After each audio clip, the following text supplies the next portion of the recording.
రాజకీయాలలోకి రావడం మీకు ఇష్టం లేదేమో. Right, okay okay Srinivas garu, Sujatha గారు ఫినిష్ చేయండి. ఎందుకంటే టైం అయిపోయింది కాబట్టి సోదరుడు శ్రీనివాస్ గారు, బచ్చు శ్రీనివాస్ గారు వినబడుతుందండి నా voice? Okay okay conclude madam. వినబడుతుందా? Conclude, time up. Srinivas garu, Sujatha గారు మాట్లాడండి. శ్రీనివాస్ గారు, వెంకటరెడ్డి గారు ఒక సెకండ్. బచ్చు శ్రీనివాస్ గారు ఒక మాట అన్నారు, నేను దానికి 100% అంగీకరిస్తాను.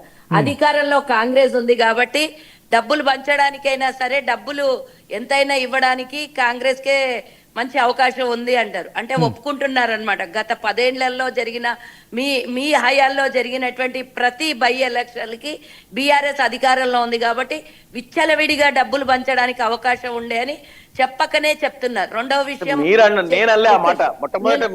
నేను అనలేదండి, నేను అనలేదు ఆ మాట. డబ్బులు విపరీతంగా సంపాదించారు, డబ్బులు ఉన్నాయి, పంచే శక్తి మీకుంది అని మీరు అన్నారు. నేను అనలే ఆ మాట. వాళ్ళు అడిగారు కదా 25,000 అంటే నేను చెప్తున్నాను. ఒక్క నిమిషం. రెండవ విషయానికి వస్తే పివిరెడ్డి గారు, వెంకటరెడ్డి గారు మాట్లాడారు, మమ్మల్ని కూడా మాట్లాడారు. ఒక్క నిమిషం, బీజేపీ గురించి కూడా చాలా మాట్లాడారు. ఒక్క నిమిషం యాంకర్ గారు, ఒక్క నిమిషం, ఒక్కటే క్వశ్చన్, తర్వాత మీరు బీజేపీలకి ఇవ్వండి. రెండోది చెక్ పోస్టుల గురించి శ్రీనివాస్ గారు మాట్లాడుతున్నారు. చెక్ పోస్ట్ ఏమన్నా జూబ్లీహిల్స్ కోసం ఎత్తేసిర్రా? జూబ్లీహిల్స్ లోనే ఎత్తేసిర్రా? రాష్ట్ర వ్యాప్తంగా ఎత్తేసిర్రు.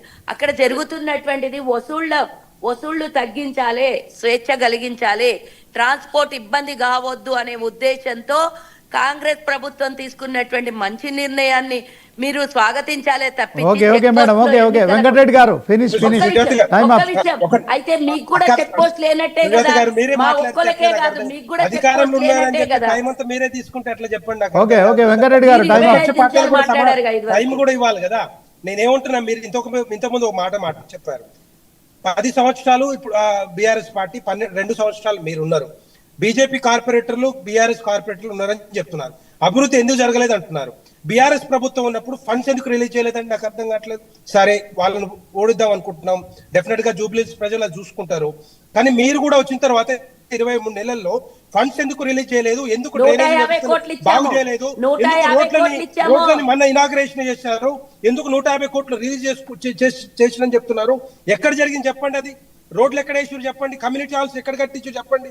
నీళ్ల వ్యవస్థ, నీళ్లు కూడా కలుషితం అవుతా ఉంటే దాన్ని కూడా ఎందుకు పట్టించుకోలేదు? అంటే జూబ్లీహిల్స్ ఎన్నికలు వచ్చినప్పుడు, బై ఎలక్షన్ వచ్చినప్పుడే మీరు పట్టించుకుంటారా?